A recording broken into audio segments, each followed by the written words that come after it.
Saya Muhammad Errol Setiagi Siregar, NIM 181401066 akan menjelaskan sebuah presentasi tentang infrastruktur IT. Nah, jadi dalam presentasi saya ini, saya membagi infrastruktur IT itu ke dalam 4 hal. Yang pertama ada pendahuluan, evaluasi, manajemen, dan model.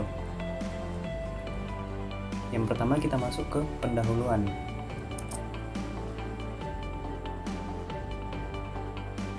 Pengertian infrastruktur IT adalah sekumpulan perangkat fisik dan perangkat lunak yang diperlukan untuk mengoperasikan perusahaan. Infrastruktur IT terdiri dari perangkat keras komputer, perangkat lunak komputer, layanan manajemen data, layanan integrasi, sistem telekomunikasi dan jaringan, aplikasi perangkat lunak untuk perusahaan, contohnya kayak SAP, Office, Microsoft, dan lain-lainnya. Dan yang terakhir adalah platform internet.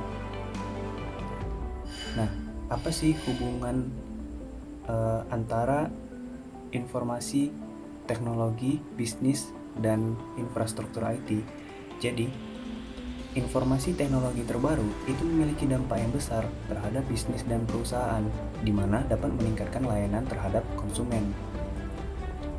Bagannya ada seperti di gambar. Oke, kita masuk ke evolusi infrastruktur IT. Nah, semakin berkembangnya zaman, infrastruktur IT ini semakin berevolusi. Dia selalu mengikuti perkembangan zaman.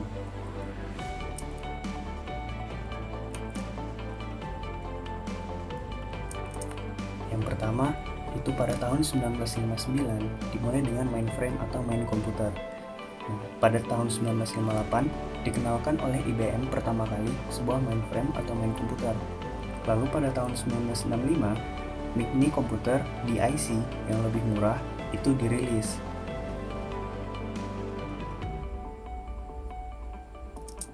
Selanjutnya itu personal komputer. Nah, personal komputer ini muncul pada tahun 1981. Itu dikenalkan juga oleh IBM, cuman dengan sambungan nama yaitu IBM PC. Lonjakan PC pada tahun 80-an ini menyebabkan peningkatan perkembangan software pada tahun 90-an.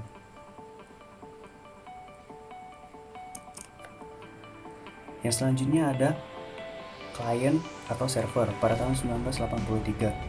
Nah, sistemnya seperti ini. Desktop client terhubung ke server dengan proses pengerjaan yang berbeda antara klien dengan server.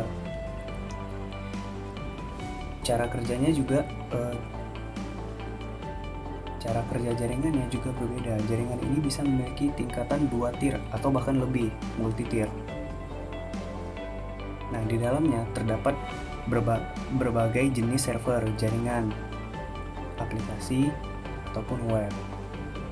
Nah, selanjutnya yang keempat, pada tahun 1992 diperkenalkan yang namanya Enterprise Computing.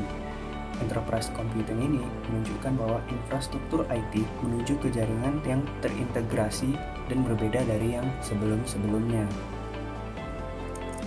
Nah, selanjutnya, infrastruktur IT terbaru sekarang itu adalah cloud computing, dikenalkan semenjak tahun 2000.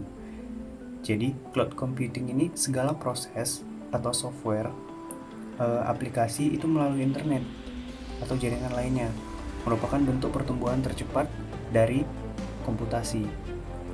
Jadi cloud computing itu bisa dibilang untuk sekarang adalah infrastruktur IT yang paling modern.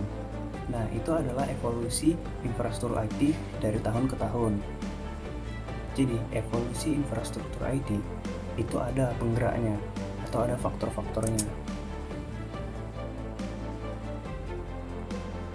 Penggerak evolusi yang pertama itu adalah mikroprosesor atau hukum Moore. Hukum Moore sendiri berbunyi, kekuatan mikroprosesor menjadi 2 kali lipat setiap 18 bulan, kekuatan komputasi menjadi 2 kali lipat setiap 18 bulan, dan harga komputasi berkurang setengahnya setiap 18 bulan. Hukum Moore ini sendiri memiliki grafik. Jadi grafiknya itu seperti ini. Hukum ini diperkenalkan oleh Gordon E. Moore, salah satu pendiri Intel. Ia mengatakan bahwa pertumbuhan kecepatan perhitungan mikroprosesor mengikuti rumusan eksponensial. Selanjutnya, penyimpanan digital. Nah, jadi penyimpanan digital ini berpengaruh pada meningkatnya jumlah data yang disimpan setiap tahunnya, menyebabkan perkembangan infrastruktur IT. Nah, yang terakhir, ada hukum Metcalfe. Nilai atau kekuatan jaringan telekomunikasi adalah sebanding dengan kuadrat jumlah pengguna yang terhubung dari sistem. Itu dikatakan oleh Robert Metcalfe, penemu teknologi Ethernet LAN pada tahun 1970.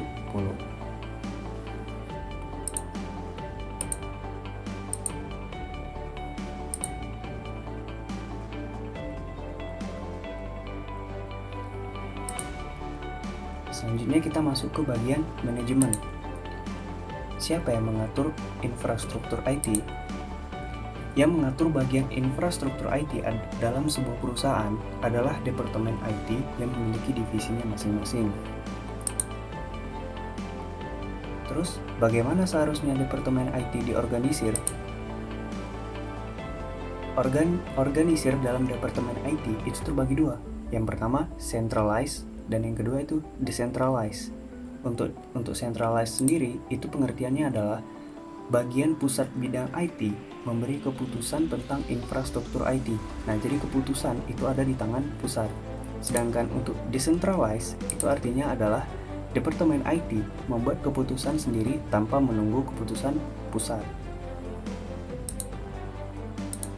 Lalu yang terakhir, berapa biaya yang diberikan antara divisi dan departemen? Nah, untuk biaya, kita tuh sebagai pemilik perusahaan misalkan, kita harus memperhitungkan biaya infrastruktur IT yang digunakan dalam sebuah perusahaan, karena itu adalah hal yang penting. Kita mulai dari pengeluaran. Pengeluaran ini dapat ditinjau dari infrastruktur tersebut, mau kita sewa atau mau kita beli. Atau pilihan kedua, kita bisa menggunakan outsourcing. Artinya kita mempercayakan suatu perusahaan untuk mengambil alih suatu pekerjaan di perusahaan kita.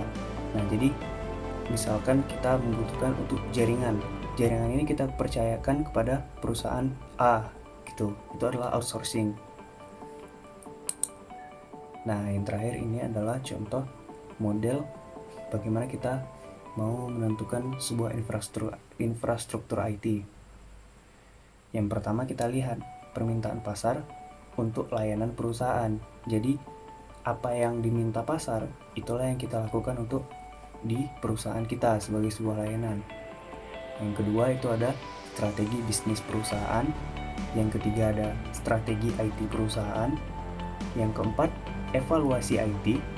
Yang kelima, ini merupakan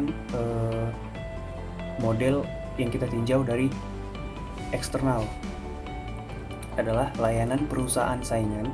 Dan yang terakhir juga merupakan faktor eksternal, itu adalah investasi infrastruktur IT perusahaan saingan. Nah, jadi kita perlu melihat juga perusahaan saingan itu bagaimana supaya kita juga bisa kompetitif di pasar. Nah, jadi kira-kira bagannya seperti ini. Untuk nomor 1, 2, 3, dan 4 itu kita tinjau secara internal. Dan untuk nomor 5 dan 6 itu kita tinjau secara eksternal.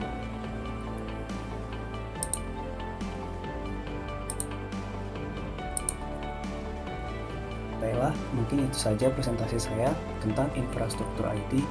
Lebih dan kurang mohon dimaafkan. Assalamualaikum warahmatullahi wabarakatuh.